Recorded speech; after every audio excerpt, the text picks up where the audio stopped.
এক যুগের বেশি সময়ে এরকম আন্দোলনের মুখে পড়েনি পশ্চিমবঙ্গের মুখ্যমন্ত্রী মমতা ব্যানার্জি। আন্দোলন এতটাই তীব্র যে মনে হচ্ছে বাংলাদেশের ক্ষমতাচ্যুত শেখ হাসিনার পরিণতি ঘটতে যাচ্ছে পশ্চিমবঙ্গে। শেখ হাসিনার মতো মমতা ব্যানার্জির ভাগ্যও লেখা হয়ে গেছে এক দফা এক দাবি স্লোগান।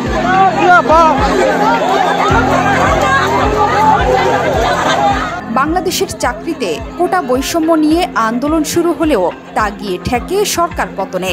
পশ্চিমবঙ্গেও দেখা যাচ্ছে ঠিক একই পরিস্থিতি। তরুণী চিকিৎসককে ধর্ষণ এবং হত্যার পর যেন জ্বলন্ত উনুনে জ্বলছে পশ্চিমবঙ্গ। সেখানে এমনই উত্তপ্ত পরিস্থিতি যে আন্দোলনরত চিকিৎসক এবং জনতার সাথে পেরে উঠতে পারছেন না মমতা ব্যানার্জি। বুধবার রাতে পালিত হয়েছে মেয়েদের রাত দখল কর্মসূচি। রাস্তায় নেমে আসে পশ্চিমবঙ্গের লাখ লাখ মানুষ। এই রাতে ঘটনাস্থল আরজি কর হাসপাতালে চালানো হয় ভাঙচুর, তছনছ করে দেয়া হয় হাসপাতালটিকে। পরে ঘণ্টাখানেকের চেষ্টায় পরিস্থিতি নিয়ন্ত্রণে আনে পুলিশ। আন্দোলনের এই তীব্রতা দেখে বৃহস্পতিবার আরজি কর নিয়ে সেখানকার প্রভাবশালীদের বিরুদ্ধে মুখ খোলেন তৃণমূলের বহু জনপ্রতিনিধি। শুক্রবার পাল্টা কর্মসূচি আছে মুখ্যমন্ত্রী মমতার দলেরও। আবার আজকেই 12 ঘন্টার বন্ধ ডেকেছে বাম দল এসইউসিআই। পশ্চিমবাংলার শুভবুদ্ধি সম্পন্ন মানুষ যখন রাস্তায় দাঁড়িয়ে আরজি কর কাণ্ডের বিচার চাইছে, এই বিচার যখন মানুষ চাইছে, আমরা দেখলাম কিছু দুষ্কৃতকারীকে ঢুকিয়ে দিয়ে আরজি কর হসপিটালে আন্দোলনের ধর্ণা মঞ্চ ভাঙা হচ্ছে, সাংবাদিকদের মারধর করা হচ্ছে এবং অনেক ডাক্তার নার্সদের মারধর করা হচ্ছে, ভাঙচুর করা হচ্ছে হাসপাতালের বিভিন্ন গুরুত্বপূর্ণ স্থান। এই জিনিস আন্দোলনকে বানচাল করার হীন কৌশল। এর প্রতিবাদে এসইউসিআই কমিউনিস্ট দল এই বন্ধ ডেকেছে।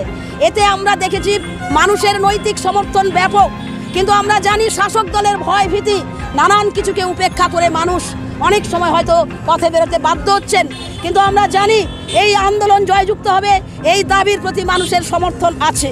এরই মধ্যে মমতাকে তোপ দাগিয়েছেন পশ্চিমবঙ্গ বিধানসভার বিরোধী দলনেতা বিজেপি বিধায়ক শুভেন্দু অধিকারী। তিনি বলেছেন, শুক্রবার গোটা পশ্চিমবাংলাকে স্তব্ধ করে দিন।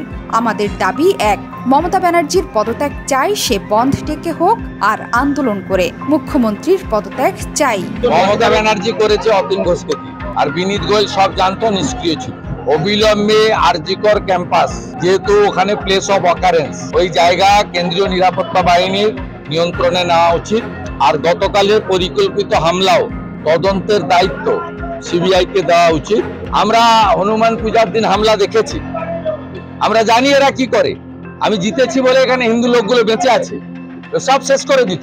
আরজি কর নিয়ে সরব তারকা থেকে সাধারণ মানুষ, এর আঁচ ছড়াচ্ছে বিদেশেও।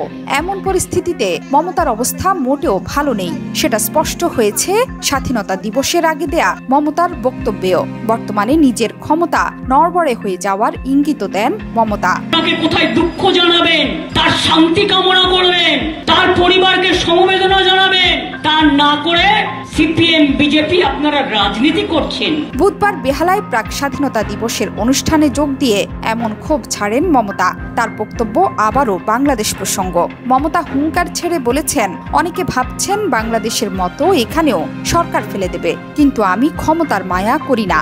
এমনকি আরজি করের ঘটনা নিয়ে সিপিএম এবং বিজেপি রাজনীতি করছে বলেও অভিযোগ মমতার। ভাবছেন বাংলাদেশে একটা ঘটনা ঘটে গেছে, আমরা সেটাকে টেনে এনে যদি ক্ষমতা দখল করতে পারি।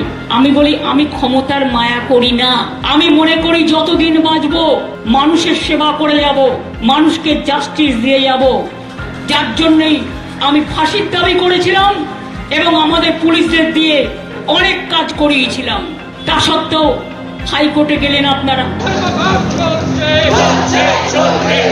জোহরা চৌধুরী সেতু, ৭১।